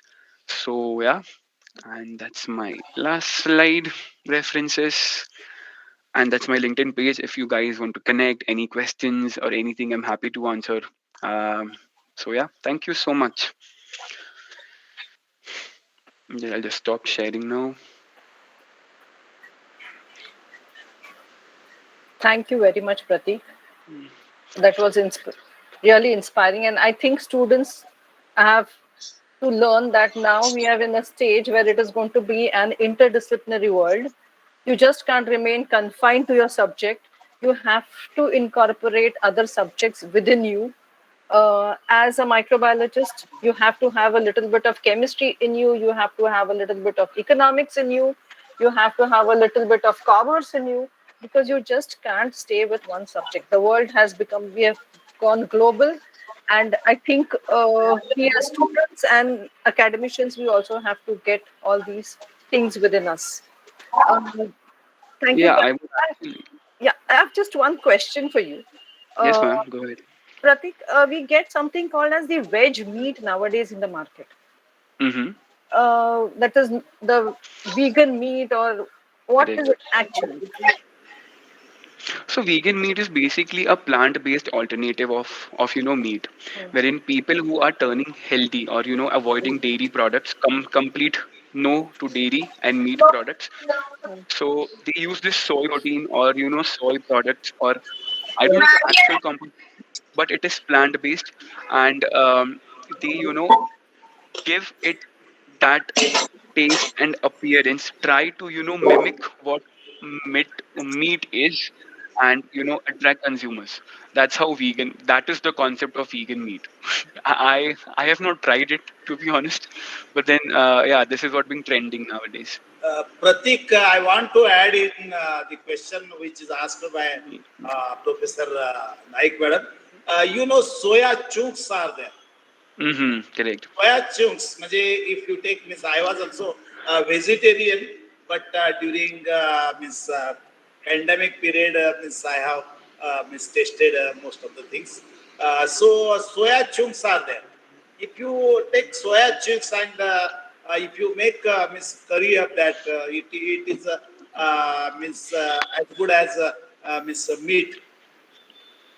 That is a veg product, and Yeah, we know correct. that soya production is very large now. And one another thing is that cost of 1 kg soya is about 7 to 8 rupees only. So Yeah, 7 to 8 rupees is the cost of soya bean. I am telling you, and soya chunks are produced. Actually, oil is also extracted from there. There is a solvent extraction process. Actually, that is crushed, okay. made in powder, and then it is subjected to solvent, and solvent extracts whatever oil is in that. So that is the thing. After extracting that, means soya chunks are made. Yes. I think in some extent that is also used as a veg meat, म्हणजे शाकाहारी mutton असं Mm-hmm. म्हणलं जातं. ये जो है वो भी है. ये एक पार्ट मैंने ऐड कर दिया और कुछ होंगे तो वो भी आप. One more No, I thing. mean, Any yes, ma'am, go student ahead. having any questions can raise their hands and speak up if they want to know how to go around any exams to be given to go abroad. And Pratik, can you just guide them with respect to that higher education? Like right from your MSc, when you took MSc in Somaya, was there any entrance that you gave? Or Um, uh, okay. So, as in, I realized in my part two that I had to do something abroad, not because everybody does that, because I wanted to do food business and I could not find it in India. The one exam which I gave was IELTS, which was an English language requirement test, and I applied. I kept my transcripts ready. Nikita ma'am, gave me a letter of recommendation. I still remember. So all these documents are required. You apply. Basically, only IELTS is required or any English language test. They have a desired score which is supposed to be achieved in that IELTS exam or any English language test exam. After you achieve, I'd say you reach out to a consultant. We have advice. We have Fateh for Ireland. Those consultants will guide you. They'll guide you efficiently in terms of what is needed, what is not needed, and they are free and they do not charge anything, to be honest. so is there any Unless you have, website would you like to share with students so that so I can share the name of the consultancies if you yeah, want. They have their website because I don't have the website at the moment. Sorry, I'm not able to you chat. can Chat. you can give your mail ID, so if any student has any queries they can get back to you. Yeah. So I'm not able to type. I don't know why. Chat isn't available at this time. Okay, you share it with me, I will share it with the Yeah, student. cool. I'll do that. No worries. So yeah. So yeah, if you guys have any doubt with respect to, or if you guys planning to study abroad, it's good. As in one of, as in if you remember, ma'am Kirti, she's in Ireland as well. She did it after her bachelor's. She pursued a course in biological and biomolecular sciences. Currently, she works in a lab as a PCR analyst. So yeah, there are courses, and this master was just for a year. Within a Okay. year, I got my master's degree, so which was good thing because I already invested 2 years and I did not want to invest more 2 years pursuing a two-year master again. So which was good. So what basic things which you have to look at is uh, how what is the investment which you have to make. English language test, university ranking, very important. Is it good? Analyze your course, screen out different universities, screen out different countries, see what countries are offering. After you complete your masters, Ireland offers you a 2 year stay back to stay here and work uh, uh, in the Irish market, or get their experience. And after that, if you want to go back, you go back, or get, or you search for a sponsored visa. That's how it works. So all these factors count in. Very important to stay back for English language test, universities, countries, and what that country is offering in terms of staybacks. Okay, that's nice. Are Any there any questions? scholarships available for students from India? You do have scholarships, but those scholarships are very competitive, and they are with respect, and that depends on particular university, what sort of scholarship that university provides. You have to screen out once you apply. Check their websites and and check the dates when the scholarship will open, and that's how that's how you apply for the scholarship separately. Okay. Anybody having any questions? I just wanted to request you something, ma'am. Yes, please. As in, when we talk about when we talk about life sciences or microbiology or all these things, we are always so confined towards microbiology or biotechnology or life sciences. I definitely appreciate if we just give them a different, an optional module in terms of business or strategy or market research with respect to product, you know, combining or amalgamating biotech with business or micro with business.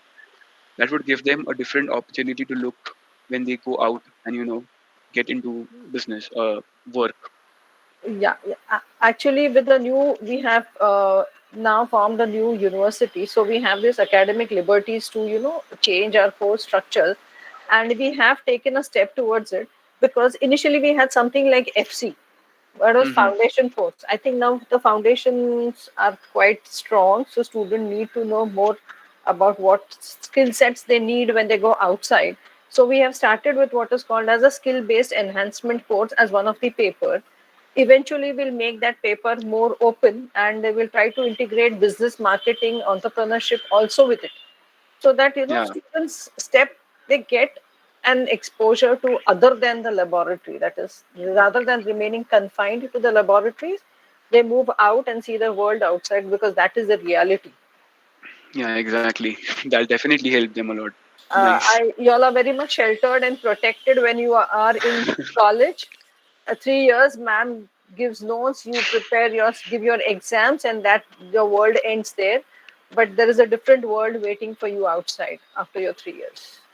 But Uh, then it's interesting. yeah, of course, it's interesting, It and is. It is it is interesting. challenging. It is challenging, and I think we as college, and I'm sure principal will sir will agree to it. We as college should make our students strong to face these challenges, and I'm sure sir will there with us for all this.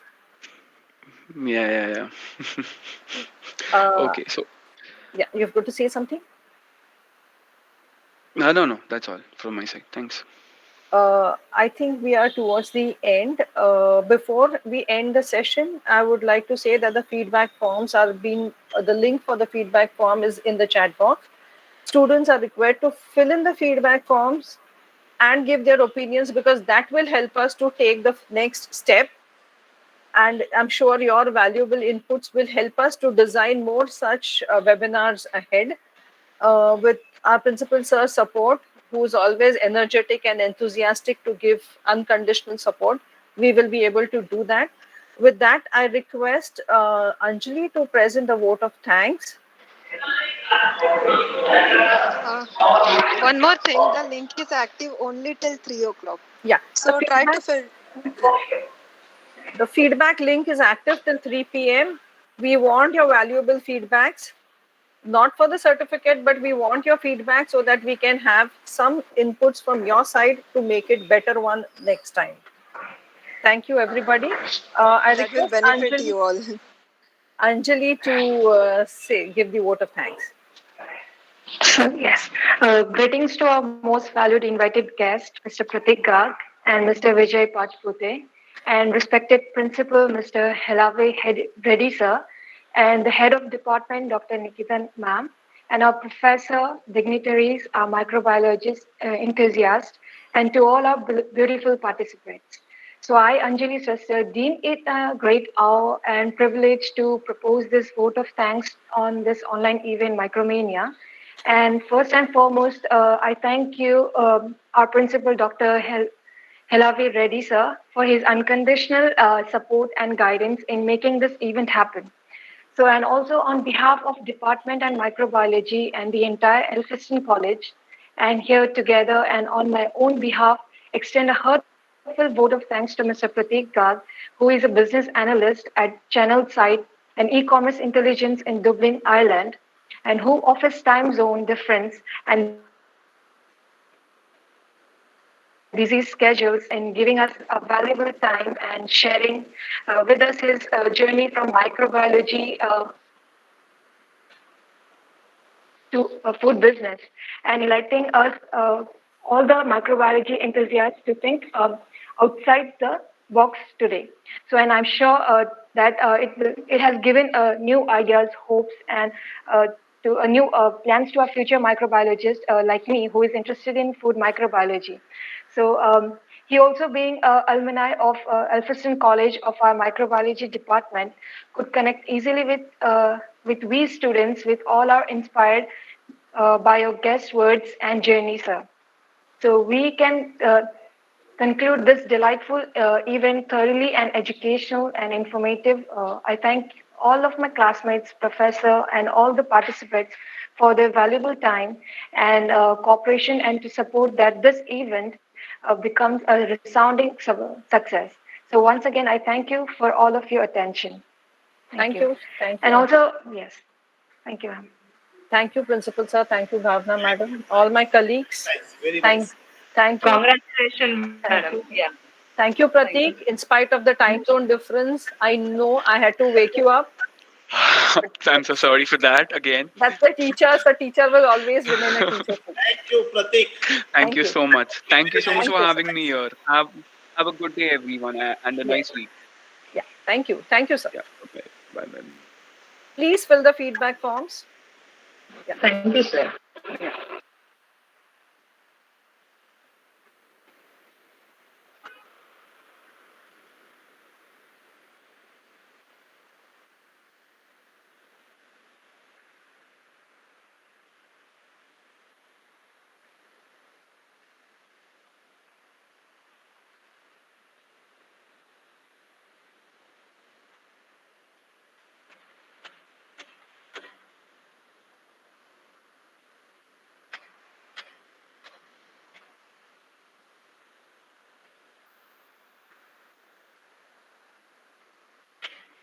Namrata madam, thank you very much